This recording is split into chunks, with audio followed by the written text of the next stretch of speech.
अस्सलामु अलैकुम दोस्तों, आज की कहानी है एक गरीब आदमी की जिसे अल्लाह ने जंगल में एक खजाना दिया। लेकिन देखें कि उस खजाने के मिलने के बाद उसने किस तरह से इखलास, सब्र और नेकियत के साथ अपने जीवन में बदलाव किया। यह कहानी सिर्फ दौलत की नहीं बल्कि सच्चाई, ईमानदारी और अल्लाह की बरकत पर भरोसा करने की मिसाल है। आखिर तक देखिए ताकि आप जान सकें कि असली अमीर वह है जिसे अल्लाह की रहमत और नेक कामों का मार्गदर्शन हासिल हो। एक छोटे से गांव में फैजान नाम का एक बेहद गरीब आदमी रहता था। उसके पास मिट्टी की एक छोटी सी कुटिया थी और सुल्तान नाम का एक वफादार कुत्ता जो हर पल उसके साथ साया बनकर रहता। रोज सुबह अपनी थकी और दर्द से भरी टांगों को घसीटते हुए वह जंगल की तरफ निकल जाता। घंटों तक पेड़ों की सूखी टहनियां काटता, उन्हें एक गठरी में बांधता और फिर बाजार में ले जाकर बेहद मामूली दामों में बेच देता। उन्हीं पैसों से वह मुश्किल से एक वक्त की रोटी और थोड़े से खजूर खरीद पाता। फैजान की पत्नी सना खूबसूरत तो थी, लेकिन उसकी जुबान तलवार से भी ज्यादा तेज और झकमी करने वाली थी। वह गरीबी से बुरी तरह तंग आ चुकी थी और अपने शौहर को एक नाकाम, बदकिस्मत इंसान समझने लगी थी। दिन रात वह उसे ताने देती, तिरस्कार करती और लोगों के सामने नीचा दिखाती। एक शाम बड़ी जोर की बारिश हो रही थी। फैजान भीगा हुआ, थका हारा और कांपता हुआ हाथों में लकड़ियों का गट्ठर उठाए घर की तरफ लौटा। लेकिन जैसे ही वह दरवाजे के पास पहुंचा, सामने जो नजारा था उसने उसका दिल छलनी कर दिया। सना आंखों में गुस्से के अंगारे लिए तमतमाती हुई चीखी, निकल जाओ मेरे घर से मनहूस इंसान, अब मुझे तुम्हारी कोई जरूरत नहीं। फैजान सन्न रह गया। उसकी आवाज हल्की कांप रही थी जब उसने कहा, सना क्या तुम्हें होश है? मैं कहां जाऊंगा? मेरा ठिकाना ही क्या बचा है? लेकिन सन्ना का दिल पिघलने के बजाय और सख्त हो गया। वह फिर चिल्लाई, जहां दिल करे चले जाओ, अपने कुत्ते सुल्तान के साथ रहो, वही तुमसे ज्यादा काम का है। यह सुनकर फैजान की आंखों से आंसू बहने लगे। उसने अपने सिर पर पड़ा बोझ अब सिर्फ लकड़ियों का नहीं बल्कि टूटे हुए दिल का भी महसूस किया। वह चुपचाप मुड़ा और बिना कुछ कहे चल पड़ा। सुल्तान भी उसके पीछे पीछे आहिस्ता आहिस्ता चल रहा था, जैसे वह समझता हो कि आज उसके मालिक का दिल हद से ज्यादा टूट चुका है। गांव के आखिरी छोर पर पहुंचकर फैजान एक पुराने बेरी के पेड़ के नीचे बैठ गया। उसने गहरी सांस ली और आसमान की तरफ देखते हुए कहा, या अल्लाह, इस दुनिया में अब मेरे पास इस वफादार कुत्ते के सिवा कुछ भी नहीं बचा।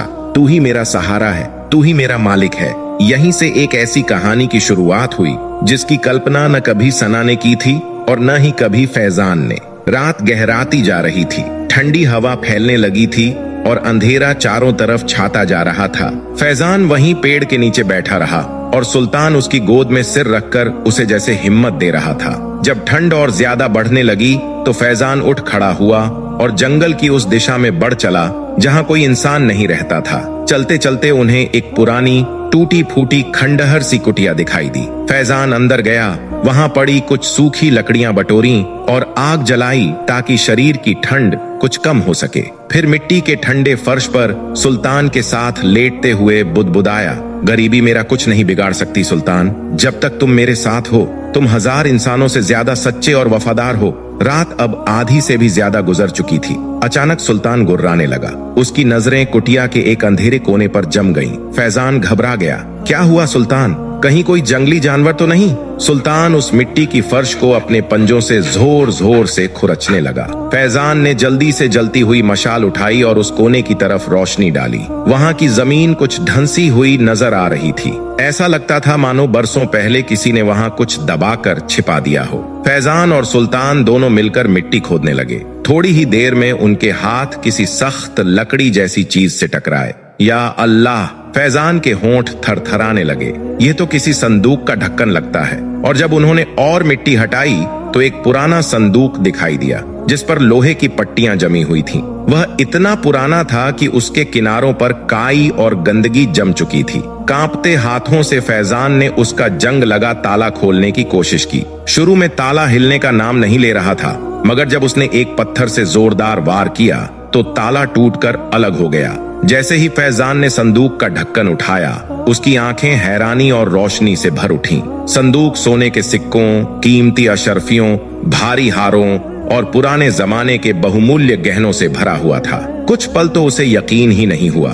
उसके होंठ कांप गए। क्या यह कोई सपना है या अल्लाह ने मेरी पुकार सुन ली है? वह वहीं घुटनों के बल बैठ गया और उसकी आंखों से आंसू बहने लगे। उसी रात से उसकी किस्मत का रुख पूरी तरह बदल गया। जो फैजान कल तक कुछ भी नहीं था, आज वह इतना अमीर हो चुका था कि अगर उसकी दौलत का सच लोगों को पता चल जाता तो पूरी दुनिया उसे सलाम करती। अगली सुबह सूरज की पहली किरणों के साथ ही फैजान की आंख खुल गई। रात भर की बेचैनी अब भी उसके चेहरे पर झलक रही थी।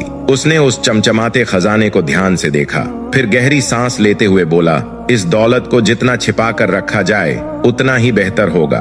दुनिया की नजरें अक्सर नफरत और लालच के साथ भी आती हैं। उसने संदूक को फिर से वैसे ही बंद किया, ऊपर से मिट्टी डालकर उसे अच्छे से ढक दिया और बस कुछ थोड़े से दरहम अपनी जेब में रखकर बाजार की तरफ चल पड़ा। आज गांव का छोटा सा बाजार पहले से कहीं ज्यादा रौनकदार लग रहा था। ठेले वालों की आवाजें, मसालों की खुशबू और लोगों की भाग दौड़ हर तरफ थी। फैजान ने अपने और सुल्तान के लिए रोटी, थोड़ा दूध, कुछ सूखे मेवे और जरूरत का सामान खरीदा। फिर वह ऐसे रास्ते से वापस लौटा कि किसी की नजर उस पर न पड़ सके। रात दर रात फैजान संदूक से उतना ही सोना निकालता जितनी उसे जरूरत होती। वह उसी से थोड़ा माल खरीदता, बाजार में बेचता और धीरे धीरे उसे कारोबार की समझ आने लगी। कुछ ही हफ्तों में बाजार के एक कोने में उसकी एक छोटी सी दुकान बन गई, जहां न तो तौल कभी कम होता और न ही किसी से जरूरत से ज्यादा पैसे लिए जाते थे। लोग उससे सिर्फ सामान नहीं खरीदते थे, बल्कि उसका एतबार खरीदते थे। उसका मीठा लहजा, सच्ची मुस्कान और साफ नीयत लोगों के दिलों को छू जाती थी। देखते देखते गांव के बच्चे, बूढ़े और औरतें कहने लगे, वह आदमी जो उस टूटी कुटिया में रहता है, उसकी दुकान में जरूर कोई बरकत है। अब उसके चेहरे पर पहले वाली थकान नहीं रही थी, बल्कि एक अलग ही रोशनी नजर आने लगी थी, जैसे किसी ने उसे दिल से दुआ दे दी हो। मगर इसके बावजूद फैजान ने अब भी वही पुरानी खंडहर कुटिया नहीं छोड़ी। रात के सन्नाटे में वह सुल्तान के साथ बैठता, उसे प्यार से देखता और मुस्कुरा कर कहता, मेरे वफादार दोस्त, किसी को यह पता नहीं कि इस गांव का सबसे अमीर इंसान मिट्टी की एक कुटिया में अपने कुत्ते के साथ बैठकर रोटी बांटकर खाता है। दौलत अगर दिल में घर कर जाए तो इंसान की कद्र मंजिल गिर जाती है। और फैजान ने दिल ही दिल में वादा कर लिया था कि वह ऐसा कभी नहीं बनेगा। दिन गुजरते गए, उसकी ईमानदारी ने उसे ऊंचाई पर पहुंचाया और बरकत खुद उसके घर की दहलीज पहचानने लगी। कोई उसकी तारीफ करता, कोई जलता, लेकिन हर कोई उसकी तरक्की देखकर हैरान जरूर था। इन सब के बीच कहीं दूर एक औरत थी जो हर रात उसे याद करती थी।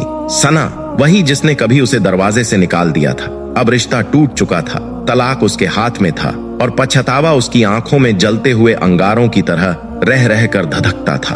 वह औरतों से बार बार पूछती, क्या यह वही फैजान है जो कभी लकड़ियां बेचकर गुजारा करता था? और जवाब मिलता, हाँ, हालात बदलने वाले अल्लाह को सलाम, अब वह एक ईमानदार और कामयाब व्यापारी है। हर जवाब के साथ सना के दिल पर एक चुप्पी उतर आती। काश मैंने उस वक्त उसकी कद्र पहचानी होती।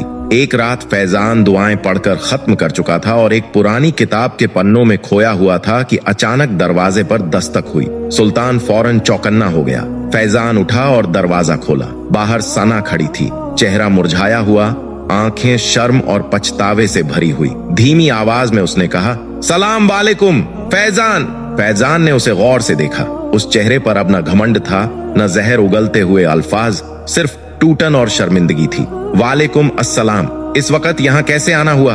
उसने ठहर कर पूछा। कांपती हुई आवाज में सना बोली, माफी मांगने आई हूँ, मैंने तुम्हें नहीं समझा। मैंने जो किया वह सरासर जुल्म था। एक पल के लिए फैजान का दिल नरम पड़ा, मगर आंखों में पुराने जख्म की चुभन अब भी बाकी थी। उसने सर्द लहजे में कहा, दिल कभी कभी माफ भी कर दे तो भी कुछ निशान हमेशा रह जाते हैं। वक्त ही बताता है कि कौन अपना था और कौन सिर्फ एक इम्तिहान। सुल्तान अपनी वफादार फितरत के मुताबिक सना को शक भरी नजरों से देखे जा रहा था।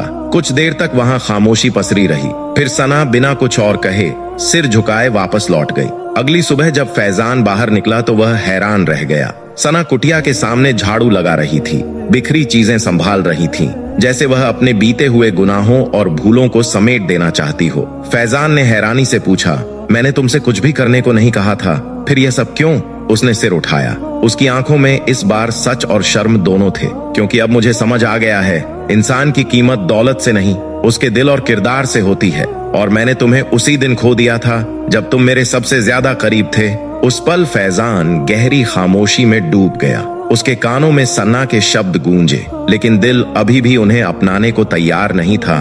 कुछ लम्हों बाद वह बोला, किसी आदमी की कीमत उसके सिक्कों से नहीं आंकी जाती, बल्कि उसके किरदार से होती है। अगर तुमने मेरी कद्र तब समझी होती जब मैं लकड़ियों का बोझ उठाता फिरता था, तो तुम मुझे रात के अंधेरे में अपने ही घर से निकालकर बाहर न फेंकती। सना की आंखें छलक उठी, उसकी आवाज और भी कांपने लगी, जैसे हर लफ्ज उसके दिल पर ही नहीं, रूह पर भी दस्तक दे रहा हो। मैं दौलत की चमक में अंधी होकर उसी के पीछे भागती रही। दुनिया की रंगीनियों ने मेरे दिल को पत्थर बना दिया और आज मैं अपने ही गुनाहों की सजा भोग रही हूँ। क्या मेरे लिए अभी भी कोई एक और मौका बचा है? फैजान ने उसे देर तक देखा। उसकी नजरों में दर्द था, मगर शिकायत का एक लफ्ज भी नहीं। फिर वह बिना कुछ और कहे कुटिया के अंदर चला गया।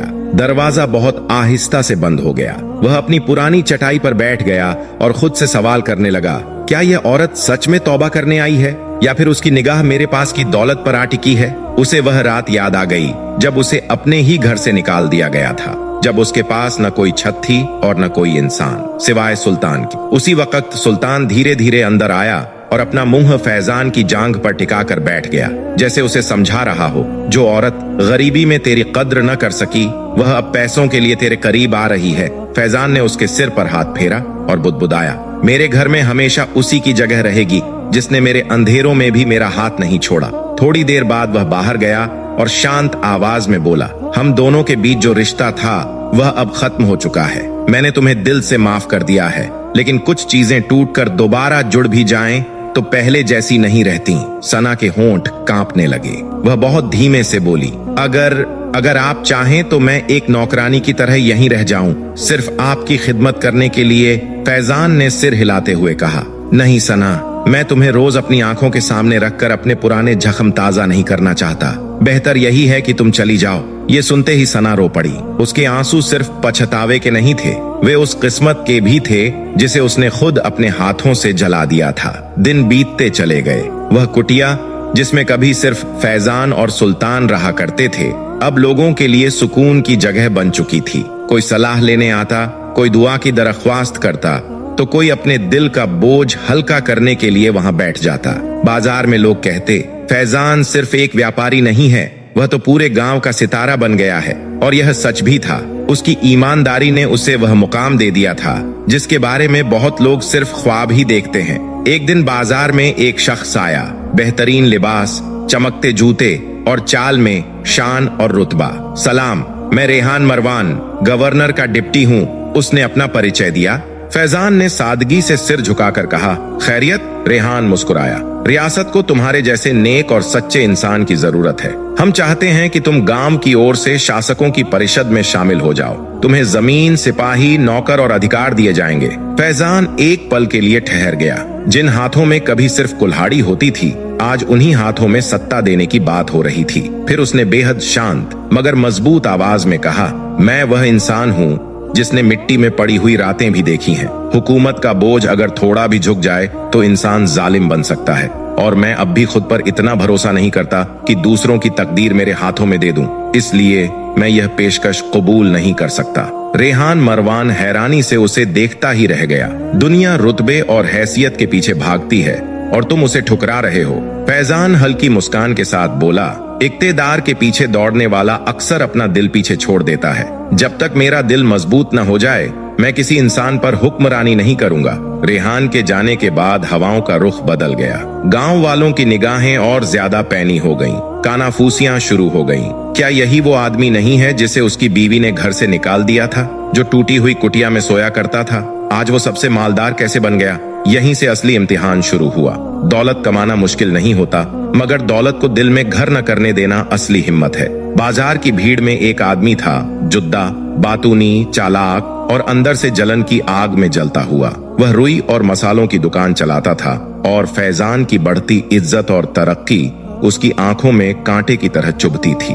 एक दिन उसने अपने साथियों से कहा, कसम से इस आदमी के अमीर बनने के पीछे जरूर कोई राज है। मैंने खुद उसे एक रात गांव के पश्चिमी किनारे एक पुरानी दीवार के पास खुदाई करते देखा है। लोगों की आंखों में शक उतर आया। बाजार में संदेह की ठंडी हवा फैलने लगी। जुदान ने आग में और घी डालते हुए कहा, उसे कोई खजाना मिला है, जमीन के नीचे दफन किया हुआ खजाना। तभी तो वो एक ही रात में इतना अमीर बन गया। कुछ ही दिनों में ये अफवाह गांव के सबसे खतरनाक आदमी तक पहुंच गई। आरिफ, जो पहले डकैत था और अब खुद को चतुर, ताजिर और जासूस कहलवाता था। आरिफ ने दिल ही दिल में मुस्कुराते हुए कहा, ये खजाना मैं किसी और के हाथ नहीं लगने दूंगा, चाहे इसके लिए मुझे अपनी जान ही क्यों न दांव पर लगानी पड़े। एक स्याह और खामोश रात में आरिफ दबे पांव फैजान की कुटिया के पास पहुंचा। झाड़ियों के पीछे छिपकर अंदर झांका। अंदर फैजान चटाई पर बैठा सुल्तान को मांस खिला रहा था और उसे ऐसे बातें कर रहा था जैसे वो उसका सबसे पुराना दोस्त हो। दांत भींचते हुए आरिफ बुदबुदाया, ये आदमी अक्ल से नहीं नसीब से कमाता है, लेकिन मैं इस खजाने का पता लगाकर रहूंगा, चाहे अपने नाखूनों से ही जमीन क्यों न खोदनी पड़े। अगले दिन आरिफ ने अपने आदमियों को कारोबार के बहाने फैजान के करीब भेजा। वो हर बात पर नजर रखते, हर हरकत पर कान लगाते, लेकिन फैजान की सादगी और मुस्कुराहट उन्हें कोई राज नहीं बता सकी। लेकिन फैजान उनकी सोच से कहीं ज्यादा समझदार था। जब शक और गहरा हो गया तो आरिफ ने एक नई चाल चली। उसने जैद नाम के आदमी को दोस्ती का नाटक करके फैजान के पास भेजा। जैद ने खुद को एक बड़ा निवेशक बताते हुए कहा कि वह एक नया बाजार बसाना चाहता है। फैजान की ईमानदारी और शोहरत की तारीफ करते हुए बोला, हम चाहते हैं कि तुम भी हमारे बराबर के हिस्सेदार बनो। कुएं के पास वाली जमीन खरीद कर हम वहां एक बड़ा बाजार बनाएंगे। कुटिया के बाहर नीम के पेड़ की ठंडी छांव में बैठे हुए वो ये बातें कर रहा था और सामने सुल्तान उसे शक भरी निगाहों से देख रहा था। फैजान ने भौहें उठाई और सख्ता लहजे में पूछा, तुम्हारा असली साथी कौन है और मेरे पास आने का असल मकसद क्या है? जैद ने घबराहट में जल्दी जल्दी कहा, मैं बिल्कुल सच्चा हूँ और यह साझेदारी सबके सामने लिखी जाएगी। लेकिन फैजान उन लोगों में से नहीं था जो चमक धमक और मीठे लफ्जों में आ जाएं। उसने बेहद सुकून और ठहराव के साथ कहा, अगर तुम सच्चे हो तो साए में क्यों बैठे हो? चलो रोशनी में चलते हैं। मस्जिद के सामने लोगों की मौजूदगी में गवाहों के साथ वहीं सब कुछ लिखा जाएगा। यह सुनते ही जैद का चेहरा फक पड़ गया। उसकी आवाज कांप गई। क्या तुम्हें मुझ पर जरा भी भरोसा नहीं? फैजान हल्का सा मुस्कुराया, मैं अल्लाह पर भरोसा करता हूँ और तुम रोशनी की तरह लगते हो, दूर से अच्छे, मगर पास आओ तो असलियत सामने आ जाती है। उसने हल्की सी ताली बजाई। सुल्तान फौरन आकर उसके पास बैठ गया और जैद को ऐसी नजरों से देखा जैसे कह रहा हो, यहाँ चालाकी नहीं चलेगी। फिर फैजान बोला, और एक बात और सुन लो, जिस खजाने के पीछे तुम सब भाग रहे हो वह जमीन के नीचे नहीं छुपा, वह सब्र, मेहनत और यादों में छुपा होता है। जैद पत्थर बनकर वहीं खड़ा रह गया। फिर सन्नाटे में वहां से निकलकर सीधा आरिफ के पास पहुंचा और सारी बात उसे बता दी। आरिफ ने दांत पीसते हुए कहा, अगर खजाना खुद सामने नहीं आया तो अब हम उसे जबरन हासिल करेंगे। उसी रात आरिफ ने अपने 3 सबसे खूंखार गुंडों को बुलाया। धीमी मगर जहरीली आवाज में बोला, आज रात खेल खत्म। फैजान का राज, उसका खजाना सब हमारा होगा। चारों अंधेरी गलियों से होते हुए फैजान की कुटिया की तरफ बढ़े। किसी के हाथ में मोटी लाठी थी तो किसी के हाथ में खंजर चमक रहा था। आरिफ ने इशारा किया, हम खिड़की से अंदर जाएंगे। लालू, तू दरवाजा बंद कर देना और सालिम, तू रास्ता रोकना, वह भाग ना पाए। जैसे ही वे खिड़की के करीब पहुंचे, अचानक सुल्तान ने ऐसी जोरदार दहाड़ लगाई कि सबके दिल कांप उठे। वह बिजली की तरह लालू पर झपटा और अपने दांत उसकी बाह में गड़ा दिए। लालू की चीख रात में गूंज उठी।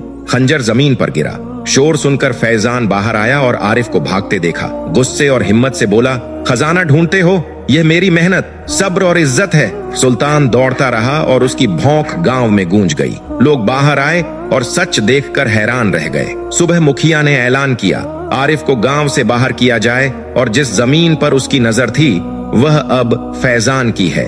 एक ही दिन में उसने जमीन, लोगों का भरोसा और दिल जीते। फैजान ने वहां छोटा सा बाजार लगाया। रोजी बढ़ी और नाम दूर तक फैला।